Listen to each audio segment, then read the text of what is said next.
1795년 캐나다의 노바스코샤 조그마한 마을 체스터에 살던 16살의 소년 다니엘 맥기니스는 사냥을 하기 위해 오크섬을 찾았습니다. 짐승을 쫓아 여기저기를 헤매다 섬 끄트머리까지 온 맥기니스는 이상한 장소를 발견하게 되는데요.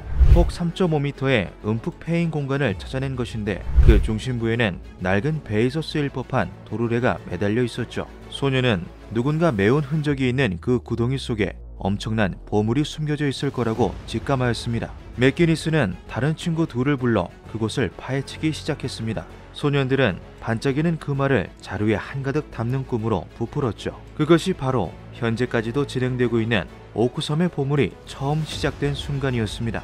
친구들과 함께 구덩이를 파헤치던 맥기니스는 1m쯤 깊이에서 단단한 판석층을 발견합니다. 통로가 널판 같은 돌로 막혀져 있는 것을 본 그들은 이것이 누군가 인위적으로 만들어 놓은 공간이 틀림없다고 생각하였죠. 신이 난 소년들은 더욱 열심히 곡괭이질을 했습니다.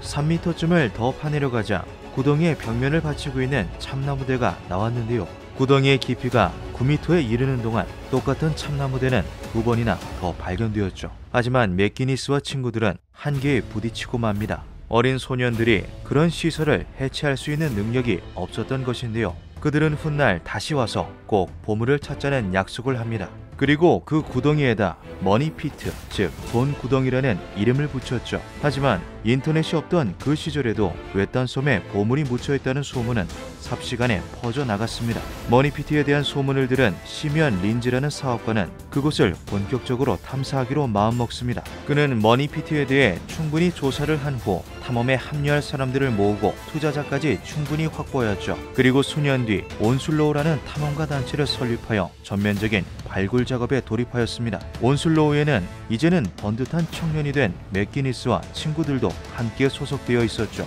온슬로우는 머니피트 안에 보물이 존재할 것이라고 확신했고 어렵지 않게 확보할 수 있을 거라 예상했습니다. 머니피트를 파내려 가기 시작한 지 얼마 지나지 않아 유의미한 단서들이 여러 발견되었기 때문인데요. 그들은 머니피트를 발굴하는 동안 참나무로 만들어진 8개의 뚜껑을 뚫었습니다. 그중 3개는 배에서 쓰는 접착제와 코코넛 섬유로 덧칠이 되어 있었는데요. 오크섬은 물론 근방 2400km에는 코코넛 나무가 존재하지 않았습니다. 그 말인즉 머니피트의 건설에 쓰인 재료들은 아주 먼 곳에서 왔다는 것을 의미하였죠. 하지만 더 놀라운 증거가 발견된 곳은 수직 갱도가 27m쯤 도달할 때였습니다. 탐사팀은 갱안에서 처음 보는 문자들이 음각된 평평한 돌을 찾아냈는데요. 기호에 가까운 암호 문자를 알파벳에 대응하여 해석한 결과 그 의미는 이러했죠. 40피트를 더 파내려 가면 200만 파운드가 묻혀있다. 탐험대의 사기는 하늘을 찌를 듯 했습니다. 금방이라도 해적의 보물을 찾을 수 있을 것만 같았죠.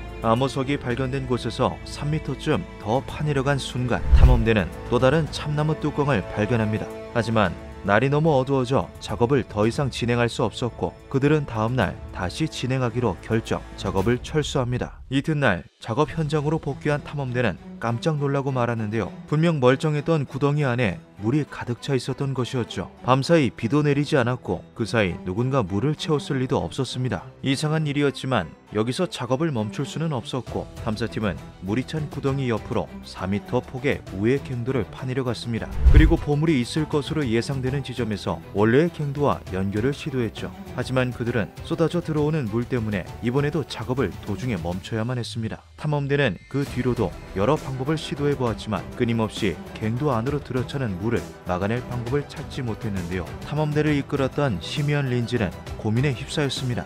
잘나가는 사업가였던 그도 더 이상 자금을 투입하기는 어려운 상태였던 것인데요. 결국 1800년에 시작되어 약 50년간 이루어졌던 발굴 작업은 중단될 수밖에 없었죠. 온슬로우 탐험대는 보물 탐사 실패를 인정하고 발굴을 포기한 채 귀국하였습니다. 하지만 사람들의 관심은 오크섬을 떠나지 못했는데요. 오크섬에서 머니피트를 제일 먼저 발견했던 16세 소년 맥기니스는 죽음을 맞았지만 그와 함께 곡괭이질을 했던 두 친구 존 스미스와 안소니 보건이 70이 넘은 나이로 새로운 발굴 회사에 합류한 것이죠. 그들은 트루러 컴퍼니라는 이름을 붙인 새로운 탐사대를 결성하여 기존 온슬로우의 문제점을 개선한 방식으로 발굴에 변화를 주었습니다. 석탄을 발굴할 때 쓰는 드릴 장비를 이용하여 머니피트의 구조를 자세하게 파악하려는 시도를 한 것인데요. 실제로 그들은 그 작업 방식을 이용하여 여러 가지 정보를 알아낼 수 있었죠. 머니피트 발굴 역사상 처음으로 물렁한 금속층을 발견했고 낡은 시계줄도 발굴해냈습니다.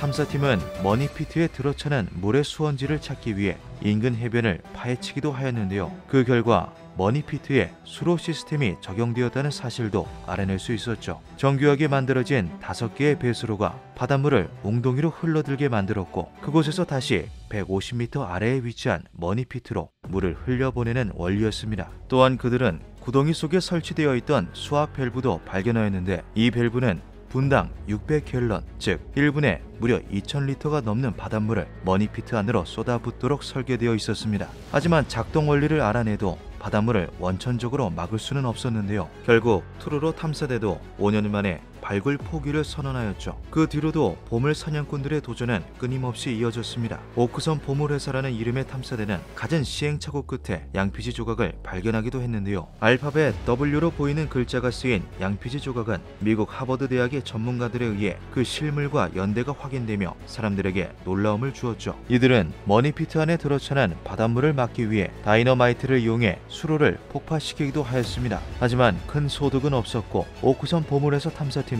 결국 1900년대 초 탐사 종료를 발표했습니다. 1909년 올드골드 팀이라는 단체가 오크섬에 찾아옵니다. 그들은 정부와 협상을 통해 오크섬의 광업과 보물 탐색에 대한 권리를 얻어냈는데요. 탐사팀은 증기 펌프와 잠수부 등 당시 기술들을 총동원하여 오크섬을 샅샅이 수색하였죠. 하지만 100여 년 가까이 진행된 보물 찾기로 인해 머니피트 주변은 온통 엉망이었습니다. 탐사팀은 수십 개에 이르는 시추를 진행했지만 눈에 띄는 성과를 거두진 못하였죠. 올드골드 팀에는 미국의 32대 대통령 프랭클린 딜라노 루즈벨트가 소속 회원으로 포함되어 있기도 하였습니다. 당시 젊은 청년이었던 그는 로펌에서 근무하던 시절 발굴팀에 합류한 것으로 추측된다고 하죠. 각종 전문 인력과 기술을 동원한 탐사에도 그들은 별다른 소득을 얻지 못하였습니다. 결국 탐사는 1911년 잠정 중단되었고 다음해인 1912년 올드골드 팀은 일반인들에게 보물을 찾을 권리를 양도했습니다. 이로 인해 오크섬의 보물찾기 사업은 대중들에게도 널리 알려지게 되었죠. 사람들은 보물을 찾기 위해 저마다 팀을 결성하여 오크섬을 찾았습니다. 그들은 각자의 방법과 노하우로 머니피트에 차오르는 바닷물을 막기 위해 노력하였지만 끊임없이 바닷물이 들이차는 50m 깊이의 갱도에서 탐사를 해나간다는 것은 결코 쉬운 일이 아니었죠. 그럼에도 불구하고 오크섬의 보물찾기 인기가 식지 않았던 이유는 때때로 발견되는 보물의 흔적 때문이었습니다. 1929년 영국의 한 변호사가 골동품 가게에서 17세기경 만들어진 것으로 추정되는 오래된 책상을 구입합니다. 그는 책상 한 귀퉁이에서 윌리엄 키드 1699라고 적힌 문구를 발견하였는데요. 조사 결과 책상의 전주인은 대외적 윌리엄 키드였던 것으로 밝혀졌죠. 책상 안에는 숨겨진 비밀 공간이 하나 있었는데 그 안에는 보물 지도로 보이는 양피지 조각까지 들어있었습니다. 조잡한 지도에서 알아낼 수 있었던 정보는 아주 작은 섬에 보물이 묻혀있다 정도뿐이었지만 그 내용과 정황은 마치 오크섬을 가리키는 듯했죠. 처형당하기 직전 어느 섬에다 100만 파운드에 달하는 보물을 묻어두었다는 윌리엄 키드의 전설이 허구가 아닌 실제였다는 사실이 드러난 것인데요.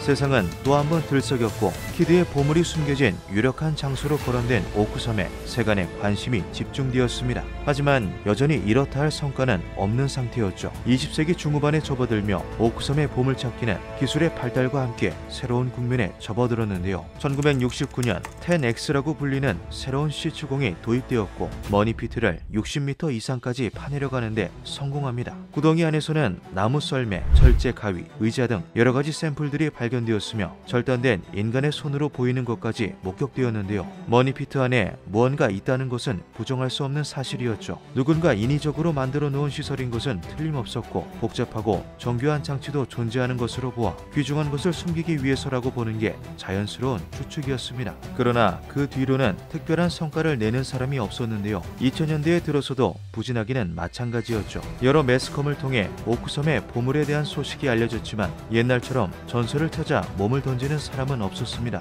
그러던 2006년 미국의 각부 형제가 오크섬의 지분을 사들이며 사실상 섬의 주인이 됩니다. 어렸을 적부터 오크섬의 전설에 푹 빠져있던 그들은 2010년 정부의 정식 발굴 허가를 받고 본격적으로 보물찾기를 시작했는데요. 이들 형제의 발굴 작업은 다큐멘터리로 제작되며 사람들의 큰 반향을 불러일으키기도 하였죠. 형제의 발굴 작업은 유의미한 성과를 거두기도 하였습니다. 그들은 전문 소나 장비를 이용하여 지표에서 60m 아래에 위치한 곳에 사각형 모양의 공간이 있다는 것을 찾아냅니다. 또한 발굴 작업 도중 16세기 원석 브로치, 1650년대의 스페인 동전, 14세기의 납십자가 등을 발견하기도 하였죠. 이들은 지금까지도 보물찾기에 몰두해 있습니다. 오크섬의 보물에 대해서는 반론도 존재합니다. 머니피트 자체가 침몰한 바이킹 배라는 설, 누군가 보물을 회수했다는 설, 최초 발굴자인 맥기니스와 친구들이 이미 보물을 챙겼다는 설도 있죠. 머니피트의 수수께끼 책의 저자는 머니피트의 미스터리를 이렇게 해석하기도 했습니다. 1778년 영국 주둔군은 조지 워싱턴이 이끄는 군대의 공격을 받아 항복 일보 직전의 상태였다. 영국군의 급여 자금을 보관하고 있던 영국 총독은 이를 안전한 곳에 보관하라고 명령을 내렸다. 이 임무를 맡은 부대가 바로 노바스코샤에 주둔하던 영국 공병대라는 주장이었는데요. 영국 공병대는 머니피트와 같은 정교한 수직 경도를 팔 수 있는 능력을 갖추고 있었으며 노바스코샤에서 가까웠던 오크섬에 대금을 숨겨둘 공간을 만들었다는 가설이죠. 반면 미국의 저명한 학자 조 니켈은 애초부터 오크섬의 보물은 존재하지 않았다고 주장하기도 하였습니다. 그는 머니피트가 참나무가 많은 오크섬의 지질학적 특성상 자연적으로 형성된 지하 동굴에 불과하다고 일축하였죠. 3m마다 발견된 나무층은 화재로 인해 쓰러진 나무 위에 퇴적물이 쌓이는 일이 반복된 것이며 발견되는 물건들은 해류에 떠밀려와 묻힌 바다 쓰레기들의 일부라는 것인데요. 오크섬의 보물에 대한 찬반 논란은 현재까지도 첨예하게 대립하고 있는 상황입니다. 진실이 드러날 때까지 얼마의 시간이 더 걸릴지는 아무도 모르죠. 분명한 것은 그동안 오크섬의 보물을 찾기 위해 많은 사람들이 희생을 해왔다는 것과 아직까지도 많은 사람들이 열광하고 있다는 것입니다. 머니피트를 제일 처음 발견한 다니엘 맥기니스는 보물을 찾기 위해 오크섬에다 작은 오두막을 짓고 눌러 살았다고 합니다. 그 때문에 그의 자식과 손자까지 평생 오크섬에서 궁핍한 생활을 해야만 했는데요. 평생을 보물을 꿈꾸며 달콤한 꿈에 젖어 살았지만 현실은 그와 정반대였던 것이죠. 맥기니스에게 진정한 보물은 과연 어떤 의미였을까요? 머니피트 저 아래에는 정말 윌리엄 키드의 보물이 숨겨져 있는 걸까요? 기묘한 밤이었습니다. 세계 곳곳에는 가까이 가면 죽거나 다치는 등 불길한 일이 일어난다고 알려진 저주받은 장소가 존재합니다. 일몰 이후엔 사람의 출입을 금하는 인도 반가라 마을, 매년 100여 구의 시신이 새롭게 발견되는 일본 주카이 숲, 50마리의 개가 연달아 투신한 스코틀랜드 오버턴 다리 등을 예로 들 수 있죠. 기술이 발전하면서 미스터리한 현상의 원인이 과학적으로 규명되는 사례도 늘고 있지만 그럼에도 불구하고 여전히 풀리지 않은 의혹으로 남아있는 장소들이 있습니다. 그중 하나가 베닝턴 트라이앵글입니다. 수년에 걸쳐 사람들이 사라지거나 죽어나가 육지의 버뮤다 삼각지라고 불리게 된 이 지역에서 최근 또다시 기이한 사건들이 벌어지고 있습니다. 2021년 7월 30일 버먼트주 소머셋 저수지 근처에서 73세 남성 조셉 쉐니그의 시신이 발견됩니다. 그는 몇 달 전 실종 신고된 상태였으며 경찰은 현장 감식 후 그가 자신의 차 안에서 스스로 목숨을 끊은 것으로 추정된다고 발표하며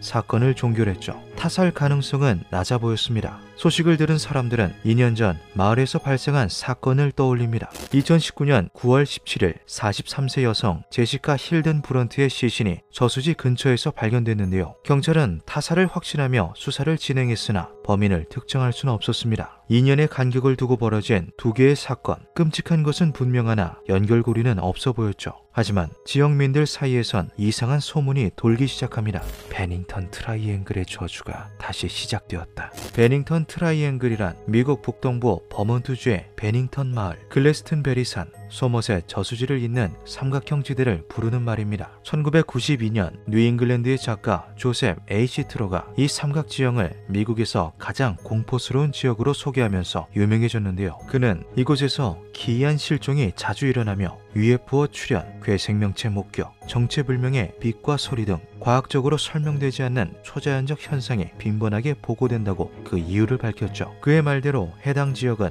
2건의 실종 및 살인 사건이 발생하기 전 이미 6명이 원인 불명의 이유로 사라지거나 사망한 지역입니다. 최초의 사건은 1943년 11월 칼 헤릭 실종 사건인데요. 기록에 따르면 그는 사촌과 함께 글래스튼베리산에서 북동쪽으로 16km 떨어진 숲에서 사냥을 하던 중 갑자기 사라졌고 며칠 뒤 시신으로 발견됐습니다. 부검 결과 사인은 압착, 무엇인가 그의 몸을 걸레 짜듯 쥐어짜는 과정에서 갈비뼈가 부러졌고 부러진 뼈들이 폐와 장기를 찌르며 사망에 이른 것으로 드러났죠. 시신 근처에서는 그의 사냥총이 발견됐지만 총알은 하나도 사용되지 않은 상태였습니다. 유가족들은 이해되지 않는 사인에 반발하며 경찰에 명확한 사인을 밝혀달라고 요청했지만 끝끝내 무엇이 칼을 죽음에 이르게 했는지는 밝혀지지 않았습니다. 2년 뒤 1945년 11월 12일 글래스튼베리산 근처에서 74세 사냥꾼 미들 리버스가 실종됩니다. 그는 노련한 등산객이자 사냥꾼으로 금방 지리를 훤히 꿰고 있는 인물이었죠. 실종 당일에도 사냥꾼들을 가이드하던 중이었습니다. 그는 잠시 길을 살펴보고 오겠다며 앞서 나갔다가 그대로 사라져버렸는데요. 한 달여간의 수색 작업 끝에 찾은 것은 탄창 하나뿐이었죠. 1년 뒤 1946년 12월 1일 18세 대학생 파울라 진 웰든 역시 등산에 나섰다가 실종됩니다. 그녀 역시 대대적인 수색 작업에도 불구하고 그 어떤 흔적도 발견할 수 없었습니다. 그 다음은 베닝턴 트라이앵글 사건 중 가장 미스터리한 실종으로 꼽히는 케이스인데요.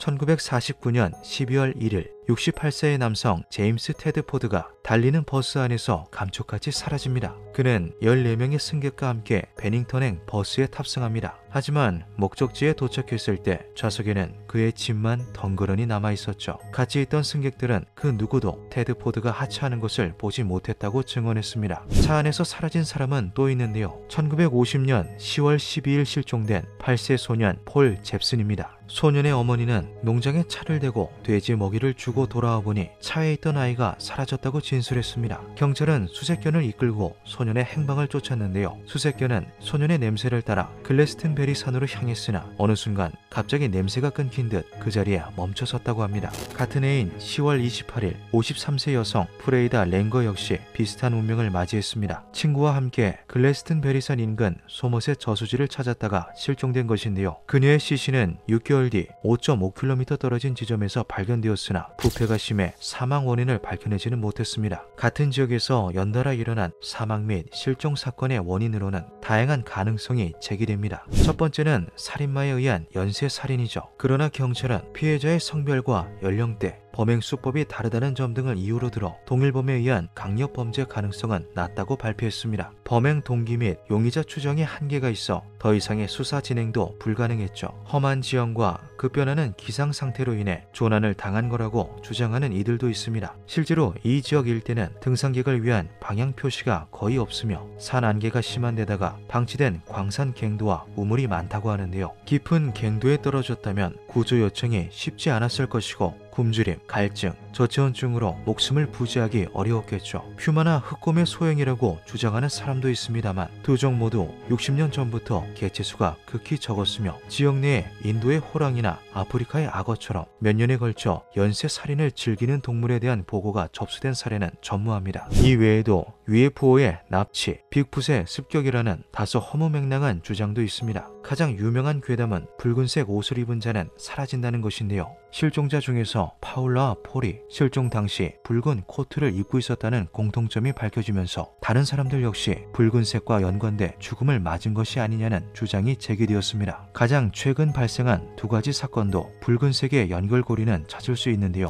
짙은 빨간 머리가 특징이었던 힐드는 친구와 가족들에게 레드라는 별칭으로 불렸고 슈니그의 시신이 발견된 트럭은 붉은색이었죠. 이것은 그저 불행한 우연의 일치였을까요? 지역 원주민인 아베나키 부족들은 사람들이 죽거나 사라지는 것이 산의 저주 때문이라며 글래스튼베리산을 원인으로 지목하였습니다. 베닝턴 지역은 오래전 지금처럼 마을이 형성되기 그 이전부터 아베나키 부족의 땅이었는데요. 원주민들의 전설에 따르면 글래스튼베리산 정상에는 그들이 섬기는 조물주 타발닭이 살고 있다고 하죠. 동서남북에서 불어오는 4개의 바람이 만나는 가장 높은 곳, 신이 사는 곳에 사람은 절대 발을 들이지 말라. 이곳엔 사람을 잡아먹는 바위가 있어 발 들이는 자를 삼키리라. 설안은 베닝턴 트라이앵글 중심에 있는 글래스튼베리산에 접근해서는 안 된다고 경고합니다. 부족민들 사이에서 이 금기는 아주 절대적이었다고 하는데요. 그들에게 있어 글래스튼베리산은 침입자로부터 지켜야 할 신성한 성지임과 동시에 함부로 발을 들여놓았다간 목숨을 뺏기는 공포의 대상이었죠. 실제로 산 일대에는 원주민들에게 신의 분노로 보일 수밖에 없는 신비한 자연 현상이 자주 일어나고는 했습니다. 나무를 비틀며 지나가는 강력한 토네이도, 순식간에 시야를 앗아가는 운무 등이 대표적이죠. 현대의 인류학자와 기후학자들은 이 지역의 거친 지형과 예측할 수 없는 날씨가 아베나키의 믿음에 불을 붙인 것이 아닐까 추정하였습니다. 원주민들의 공포와 경배의 대상이었던 베닝턴은 1800년대 들어 이주민들에 의해 무차별 개발되기 시작합니다. 개척자들은 원주민을 몰아내고 산을 파헤쳐 광산을 만들고 광활한 숲을 벌목했죠. 덕분에 베닝턴은 1890년 무렵 241명 인구의 마을로 번화합니다. 하지만 전성기는 오래가지 못했는데요. 산에 둘러싸인 마을에서 원인불명의 사건들이 연이어 일어난 것이죠. 동료를 살해한 혐의로 체포된 한 남자는 숲에서 그렇게 하라는 목소리가 들렸다고 이해할 수 없는 증언을 하기도 했습니다. 불운한 사고도 끊이지 않았습니다. 보호장치가 있는데도 불구하고 사람이 낭떠러지에서 굴러떨어지거나 물에 빠져 죽는 경우가 많았죠. 엎친 데 덮친 격으로 거대한 홍수가 일대를 덮치면서 지역사회 전체가 황폐해지기에 이릅니다. 결국 베닝턴 마을은 조성된 지 10년도 채 지나지 않아 폐허가 되었고 개발된 토지 중 상당 부분이 자연의 품으로 돌아가게 되었죠. 그리고 그 불운은 20세기를 거쳐 현재까지도 이어지고 있습니다. 이건 신의 영역을 침범한 이들에게 내려진 천벌일까요? 아니면 단지 불행한 우연에 불과할까요? 기묘한 밤이었습니다. 2022년 5월 25일 헤이코 프리머스 박사가 이끄는 독일 고고학연구소 조사단은 국제학술지 네이처를 통해 놀라운 소식을 발표합니다. 아마존 밀림에서 고대 문명이 건설한 피라미드와 대도시가 발견됐다. 조사단이 지목한 곳은 볼리비아 국경 내의 아마존 지역인 모조스 평원 남서쪽 일대인데요. 해당 지역은 급변하는 기후변화, 곳곳에 분포한 늪지대와 분지 등으로 인해 인류가 거주하기에는 적합하지 않다고 판단되는 곳이었죠. 다양한 이유들을 근거로 고고학자들은 아마존을 도시 문명이 발전하기엔 불가능한 초록의 사막 정도로 취급했습니다. 인류의 등장 이래로 쭉 소수의 원시 부족만이 생존했던 광활한 미개척지라고 생각한 건데요. 하지만 2014년 이런 편견을 깨는 구조물이 발견됩니다. 볼리비아 산타크루스주의 고고학 조사팀이 아마존 한복판에서 피라미드와 닮은 인공 구조물을 찾아낸 거죠. 피라미드는 원반형 몸체를 3단으로 쌓아 올린 구조이다. 5개의 입구가 있으며 최소 2000년 전 만들어진 것으로 추정된다. 조사팀이 발견한 원반형 피라미드는 높이 14m에 하단부 지름이 180m에 달하는 크기였습니다. 현대의 3에서 4층 건물과 비슷한 규모인데요. 다닐로 드리킷 박사는 이 피라미드가 아마존에 존재한 고대 문명에 의해 건설됐을 것이며 그들은 미개하고 원시적인 원주민 부족이 아닌 고도의 건축 기술과 문명을 지닌 고대 인류일 것이라고 추정했습니다. 그 주장을 증명하듯 아마존 곳곳에서 고대 문명의 흔적이 발견되기 시작합니다. 2018년 아마존 남부 지역에서 수백 개의 고분이 집단으로 발굴됐으며 아마존강 상류에서는 거대한 기하학적 문이 300여 개가 땅 위에 그려진 채 발견되기도 하였죠. 이런 흔적들은 아마존에 번성한 고대 문명이 존재했다는 것을 암시해 주었습니다. 일부 역사학자들과 신비주의자들은 아마존에서 발견되는 유적들이 전설의 문명 엘도라도와 연관되어 있다고 주장하기도 했는데요. 아마존의 전설 속에 등장하는 엘도라도는 남미 대륙 어딘가에 존재한다고 전해지는 거대한 황금 도시입니다. 16세기 대항해 시대 당시 스페인 정복자들 사이에서는 엘도라도가 아마존에 있다는 소문이 돌기 시작했고 이 말을 믿고 떠난 수많은 탐험가들이 아마존으로 향했지만 엘도라도의 실존 증거는 찾지 못하였죠. 수백 년 동안 찾아 헤맨 황금 도시와 밀림 깊은 곳에서 발견된 고대 도시 사이엔 어떠한 연관성이 있지는 않을까요? 아마존의 오랜 미스터리를 풀기 위해 독일 고고학연구소 조사단은 2019년부터 레이저 원격 관측 장비인 라이더를 동원해 200제곱미터에 달하는 지대를 정밀 분석했습니다. 라이더는 울창한 정글처럼 탐색이 어려운 지역을 상공에서 레이저로 스캔하는 기술인데요. 조사단은 이 기술을 활용해 기존의 방법대로라면 조사하는 데 400년이 걸렸을 광범위한 지역을 단 3년 만에 탐사합니다. 그리고 그 결과 수세기 동안 밀림 속에 감춰져 있던 고대 문명이 세상 앞에 그 존재를 드러냈죠. 아마존에 문명이 자리 잡을 수 없을 거라는 우리의 생각은 피라미드는 완전히 빗나갔다. 고대 인류는 수천 년 동안 아마존에 살면서 거대한 피라미드를 지었고 2개 이상의 큰 마을과 24개의 작은 정착지로 구성된 도시를 형성했다. 이번에 발견된 피라미드는 최소 1500년 전 지어진 것으로 높이 22m의 흙으로 만들어진 원뿔형 피라미드입니다. 우리가 아는 정사각뿔 모양의 이집트 피라미드나 마야 문명의 계단식 피라미드와는 다른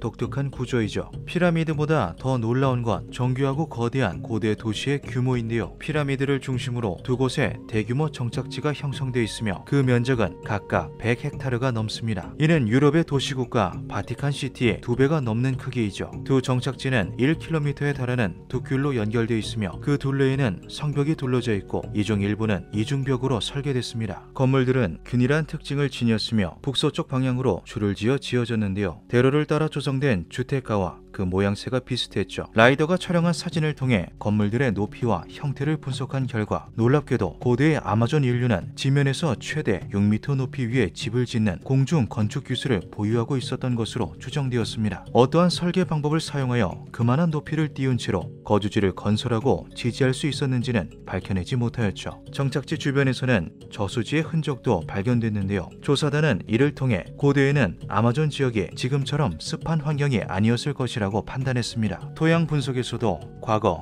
이 일대가 농사짓기 좋은 비옥한 땅이었으며 실제로 옥수수가 수천 년 동안 재배됐다는 결과가 나왔죠. 아마존 일대는 문명이 발달할 수 없는 곳이라는 학계의 편견을 깨는 과학적이고 결정적인 증거들이었습니다. 아마존에서 찬란한 문명을 꽃피웠던 이들은 지금은 사라진 고대 카사랍의 문명으로 추측된다. 지역 내에 그 이름이 붙은 지명이 남아있지만 아쉽게도 그들이 누구이고 또 언제 어디로 왜 사라졌는지에 대한 내용은 아무것도 밝혀진 바 없다. 방사성 탄소 연대 측정 결과 카사랍의인들은 500에서 1400년경 도시를 떠난 것으로 확인됩니다. 번성한 도시를 버리고 떠난 이유는 여전히 미스터리인데요. 이번 탐사를 지휘한 헤이코 박사는 이에 대해 현재는 조사 초기 단계로 유적의 상당 부분이 지면 아래 묻혀 있으며 보여지는 자료들을 취합한 수준에 불과하다고 설명하였죠. 그는 이번에 발견된 고대 도시와 피라미드의 미스터리를 풀기 위해서는 최소 10년 이상의 향후 조사가 뒤따라야 할 것이며 이를 통해 잃어버린 인류의 역사 한 페이지를 찾을 수 있을 것이라 기대한다고 밝혔습니다. 아마존은 우리가 생각한 것만큼 원시적이지 않다. 아마존의 열대 우림은 어쩌면 인간에 의해 경작된 농경지의 흔적일지도 모른다.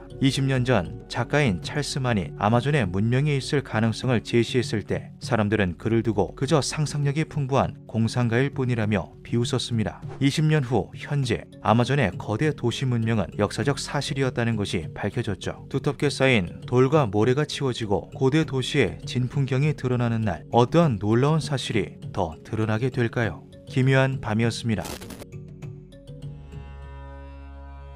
피라미드 하면 가장 먼저 떠오르는 것은 이집트의 기자 대피라미드입니다. 피라미드는 각불 형태의 거대 구조물을 일컫는 말로 이집트 말고도 세계 전역에 넓게 퍼져 있는데요. 그 유적의 수를 합치면 1000개가 좋게 넘는다고 하죠. 1980년대 우크라이나 국립과학원 소속 물리학자 볼로디미르 크라노 홀로베츠 박사는 이러한 피라미드 구조물에 매료되어 10년이 넘는 세월 동안 피라미드를 연구하였습니다. 오랜 시간 피라미드를 조사한 그는 늘 연구 갈증에 시달렸다고 하는데요. 대부분의 피라미드가 국가의 중요 유적지로 지정이 되어 있다 보니 정식 조사 허가가 나는 경우도 드물었고 허가가 난다고 하더라도 그 절차가 너무 복잡했기 때문이죠. 이에 그는 한 가지 결심을 합니다. 바로 피라미드를 직접 만들어 연구하자는 것이었죠. 볼로디미르 박사는 피라미드 제작에 관한 연구 보고서를 러시아 정부에 제출하고 승인을 요청하였습니다. 러시아 정부 측은 해당 문건을 검토한 뒤 작업 승인을 내렸고 볼로디미르는 모스크바 외곽에 피라미드를 제작할 수 있게 되었죠. 피라미드는 작업 면적을 고려하여 날카로운 경사를 가진 형태로 설계되었으며 목재를 뼈대로 하여 유리 섬유를 이용해 만들어졌습니다. 피라미드는 1989년부터 1999년까지 10년 동안 러시아와 우크라이나 곳곳에 총 17개가 제작되었으며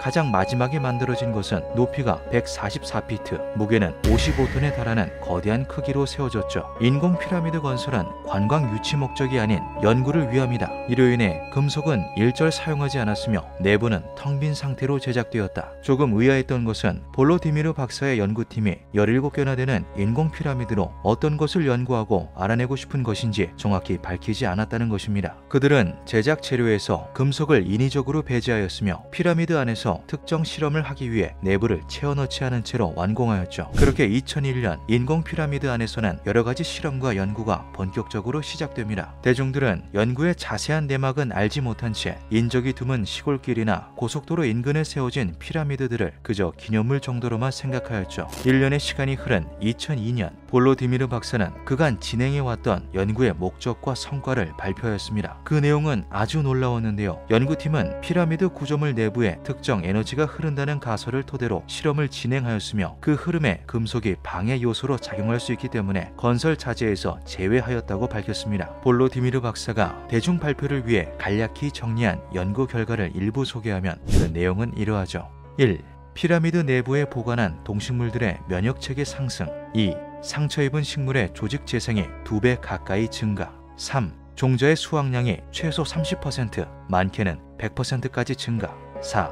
방사성 물질의 방사능 수치 감소. 5. 피라미드 구조물이 거대할수록 생성되는 효과도 증대. 볼로디미르 박사는 피라미드형 건축물 안에서는 일종의 에너지가 형성되며 그것은 인간을 포함한 유기체에게 긍정적인 영향을 줄 수 있다고 주장했습니다. 그는 이것이 미신이나 신비과학이 아니라 각불 형태의 거대 구조물 내부에서 공통적으로 관찰되는 이상 파동 현상으로 인한 것이라고 말했는데요. 실제로 이집트의 피라미드를 포함한 세계 각국의 거석 유적에서는 원인을 알 수 없는 온도 차이, 자기장 변화 등이 관측된 이력이 있죠. 볼로디미르 박사는 단순히 피라미드의 구조적인 연구가 아닌 피라미드 파워 실험을 진행했던 것입니다. 피라미드 파워란 1930년부터 1940년대까지 전 세계적으로 유행한 이론으로 피라미드 형태의 구조물 안에서 흐르는 특이한 에너지가 병을 치유하거나 음식을 신선하게 만든다는 가설입니다. 대부분의 학자들은 이것이 실체가 없는 유사과학이라고 비판하였는데요. 마냥 비과학이라고 치부하기에 어려운 것은 피라미드 파워를 과학적으로 입증하여 특허까지 받은 사례가 실제로 존재하기 때문이죠. 1940년대 체코 발명가 칼 드르발은 피라미드형 구조물 안에 면도날을 보관하여 그것을 날카롭게 유지하는 장치를 개발, 파라오 면도장치라 이름 짓고 특허 심의를 요청합니다. 드르발은 자신이 개발한 장치가 어떤 원리로 면도날을 날카롭게 만들 수 있는지 정의하지 못했다. 하지만 특허청은 드르발이 그저 미신에 빗대어 효능이 없는 장치를 개발했다며 그의 요청을 불허하였는데요. 피라미드 파워에 대한 확고한 믿음을 가지고 있던 그는 이때부터 무려 10년간 자신의 파라오 면도장치 입증을 위해 노력하였습니다. 드르발은 스웨덴의 저명한 금속학자 칼 베네딕스 박사를 직접 찾아가 장치의 과학적인 입증을 자문했는데요. 결과는 놀라웠습니다. 면도 후 칼의 미세한 구멍 속에 남아있는 수분들은 날의 견고성을 최대 22% 감소시킬 수 있는 것으로 확인되었다. 드르발의 피라미드형 장치 안에서는 외부와 다른 공명장이 형성되었으며 여기서 발생하는 극초 단파에 의해 면도날 내에 수분이 증발하여 일종의 전자 탈수 과정을 일으켰다.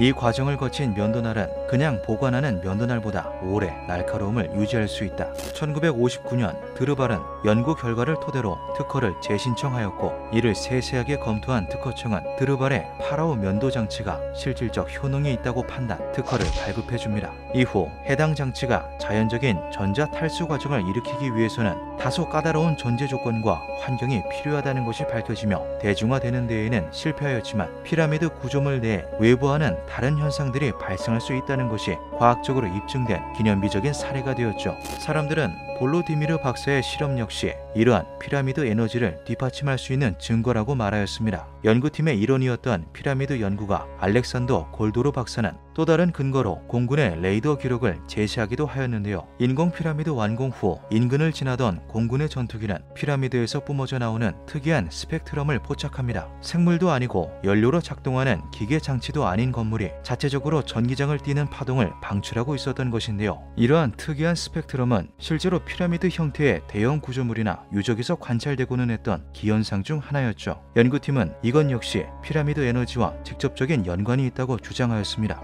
과연 피라미드 파워는 실제하는 현상인 걸까요? 그렇다면 그 안에 흐르는 에너지의 정체는 대체 무엇일까요? 또한 이것이 사실이라면 먼 과거의 고대인들은 어떻게 이것을 알 수 있었으며 어떤 방식으로 활용했던 걸까요? 하나 분명한 것은 피라미드가 발견된 고대 문명들은 타 문명에 비해 상당히 진보된 문명을 이루었다는 것과 베일에 쌓인 미스터리한 역사를 가지고 있다는 사실이죠. 피라미드는 지구 안에 응집된 에너지들을 모아주는 거대한 퍼널과 같다. 그 무한하고 신비로운 힘은 차마 가늠조차 할 수 없다. 기묘한 밤이었습니다.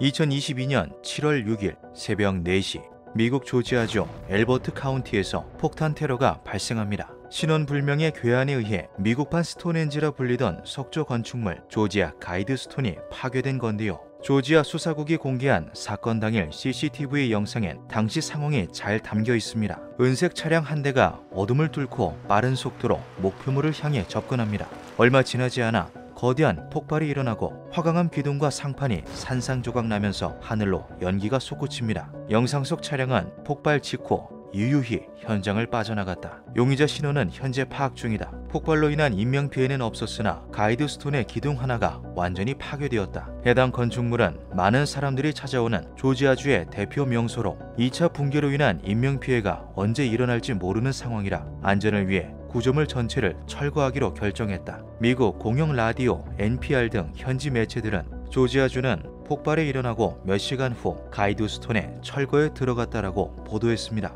이로써 오랜 시간 의혹의 대상이었던 수수께끼의 석조 건축물은 역사에서 완전히 자취를 감추게 되었는데요. 해당 소식이 전 세계에 보도되면서 도대체 어떤 이들이 테러를 일으킨 것인지, 동시에 이것을 애초에 무슨 목적으로 건축한 것인지 관심이 재점화되고 있습니다. 조지아 수사국은 이념적으로 문제가 많았던 가이드스톤의 불만을 품은 이의 소행이라고 보고 있는데요. 반면 신비주의자들은 알 수 없는 거대한 세력이 폭파 사고를 위장한 뒤 안전상의 이유를 갖다 붙여 철거한 것이라고 주장하기도 했습니다. 그렇지 않고서야 사건 당일 범인을 잡기도 전에 서둘러 철거부터 할 이유가 없다는 것이죠. 도대체 조지아 가이드스톤이 무엇이길래 철거된 후에도 논란이 끊이지 않는 것일까요? 그것은 미국의 한 마을 언덕에 세워진 일종의 석조 건축물로 세계 7대 불가사의 중 하나인 영국의 스톤헨지와 비슷해 미국판 스톤헨지라고 불려왔다. 6m 높이의 화강암 기둥을 세우고 그 사방에 4개의 석판을 두른 뒤 꼭대기에 상판을 올려놓은 형태다.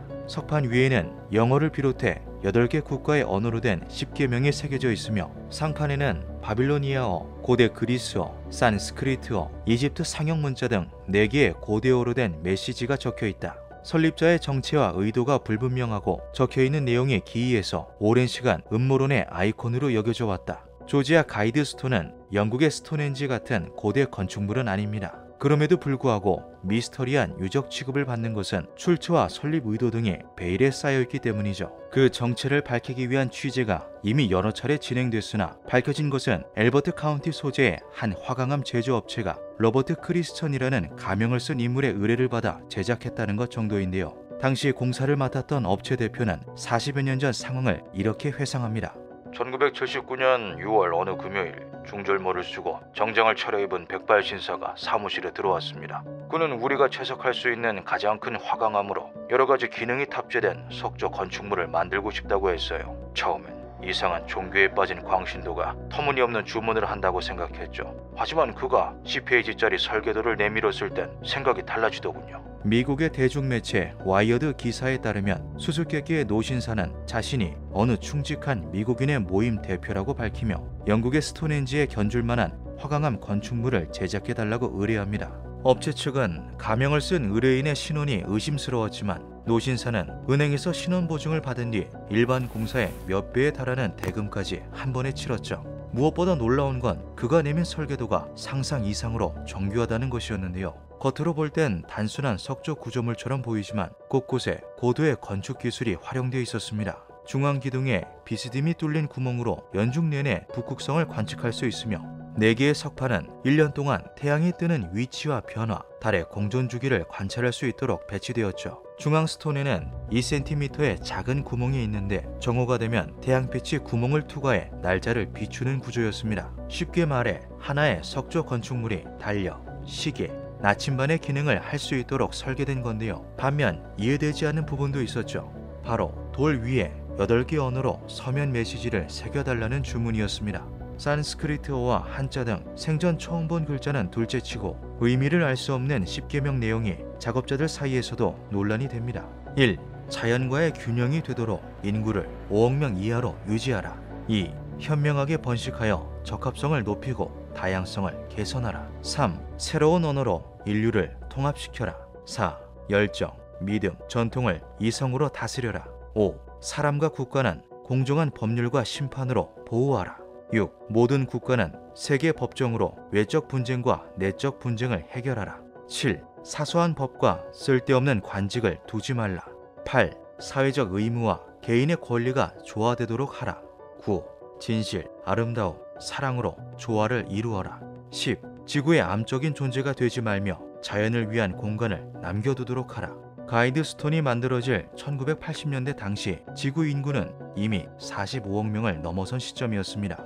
현재는 무려 79억 명에 달하는데요. 이러한 상황에서 인구를 5억 명 이하로 유지한다는 건 현 인구의 90%가 넘게 사라져야 한다는 것을 의미합니다. 또 지침에 현명한 번식이란 표현이 생물학적으로 우수한 인재만 남기고 탈락 인재들을 제거하려 했던 독일 나치의 우생 사상을 떠올리게 한다는 해석이 이어졌죠. 제일 문제가 된 건 세 번째 지침으로 성경에서 경고하는 세계 단일 정부의 출현을 예고한다고 풀이돼 악마를 위한 사역을 하지 않겠다며 작업을 거부하는 인부들이 속출했습니다. 작업자들 중 일부는 10계명을 불쾌하게 여겼습니다.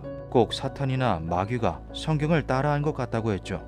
상황이 걱정돼 의뢰인에게 도대체 왜 이런 걸 만드느냐고 물었더니 그는 미래 세대를 위한 안내서를 만드는 중이라고 답했습니다. 머지않아 인류에게 재앙적인 사건이 일어나 지구의 모든 것이 리셋될 때 살아남은 인류를 위해 최소한의 가이드를 남겨두는 것이라고 말이죠. 그가 기억하는 로버트 크리스처는 친절하지만 극히 말수가 적은 미스터리한 인물이었습니다. 무수한 의혹과 질문에도 꼭 필요한 내용만 답할 뿐 말을 아끼곤 했는데요. 공사와 직접적인 관련이 있는 사항이어도 별도의 상의 없이 단독으로 진행하는 경우가 많았죠. 대표적으로 가이드스톤 아래에 묻혀있다는 타임캡슐을 예로 들 수 있습니다. 석판에 새긴 지침 중 가이드스톤 6피트 아래 타임캡슐이 묻혀있다는 설명과 함께 차후 공개될지어다 라는 문구가 있는데 이상한 건 개봉 날짜가 없다는 것입니다. 그에게 날짜가 빠져있다고 지적했으나 노신사는 그저 웃으며 이대로 진행해달라고 했죠. 더 이상한 것은 우리는 타임캡슐을 본 적도 묻은 적도 없다는 사실입니다. 건설 단계부터 수많은 의혹과 논란을 불러일으킨 가이드스톤은 결국 1980년 3월 22일 대중 앞에 공개됩니다. 처음에는 그저 거대한 석조 기념비 정도로 여겨져 크게 주목받지 않았는데요. 하지만 곧 사탄의 재단이라는 소문이 퍼지면서 미국 전역에 악마 숭배자와 이교도들이 모여들기 시작합니다. 그들은 돌기둥을 돌며 춤을 추거나 동물의 사체를 바치는 등 밤낮으로 괴상한 의식을 치러댔죠. 이로 인한 악취와 소란이 끊이지 않으면서 가이드스톤은 지역 내 악명 높은 흉물이 되어버립니다. 주민들은 조지아주에 철거를 요구하기 시작했고 몇몇 사람들은 10계명 위에 페인트를 뿌리고 오물을 투척하기도 했는데요. 하지만 이런 주민들의 반응과 상관없이 가이드스톤에 비상한 관심을 보이는 이들은 점점 늘어만 갔습니다. 그중 일부 신비주의자들은 가이드스톤이 일종의 마킹이라고 말하기도 했습니다. 가이드스톤을 상공에서 내려다보면 마치 특정 지점을 표시해둔 것처럼 X자 형태로 보이는데요. 이것이 우주의 지적 생명체들에게 보내는 좌표라는 것이었죠. 이 외에도 수많은 가설과 의혹이 꼬리에 꼬리를 물고 이어졌습니다. 그 중엔 가이드스톤의 설립 배후에 그림자 세력이 있다는 주장도 있었죠. 대중들은 의식하지 못하지만 이 세상엔 막강한 부와 권력을 쥐고 각국의 정부와 기업을 조종하는 그림자 세력이 있다. 가이드스톤은 이 그림자 세력의 인구 감축 계획을 담은 건축물이다. 사탄의 재단, UFO의 착륙 좌표, 그림자 세력의 인구 감축 등 가이드스톤의 정체를 두고 가설이 난무하는 가운데 미국의 지역 매체 폭스5 아틀란타는 파괴 이후 상황에 대한 후속 보도를 이어갑니다. 엘버트 카운티 도로국이 굴착기로 가이드스톤이 있던 자리를 굴착했다는 것인데요. 관리 직급의 공무원이 현장을 지켜보는 상황에서 줄자를 이용해 2m 이상 길이를 재가면서 언덕을 파내려 갔다고 하죠. 하지만 가이드스톤 아래에서는 그 무엇도 발견되지 않았습니다. 로버트 크리스천이 묻었다는 타임캡슐은 어디로 사라진 걸까요? 공개하기에는 아직 시기가 일러 누군가 따로 보관하고 있는 걸까요? 조지아의 가이드스톤 속에 담긴 미스터리는 그것이 파괴된 후에도 계속해서 이어지고 있습니다. 기묘한 밤이었습니다.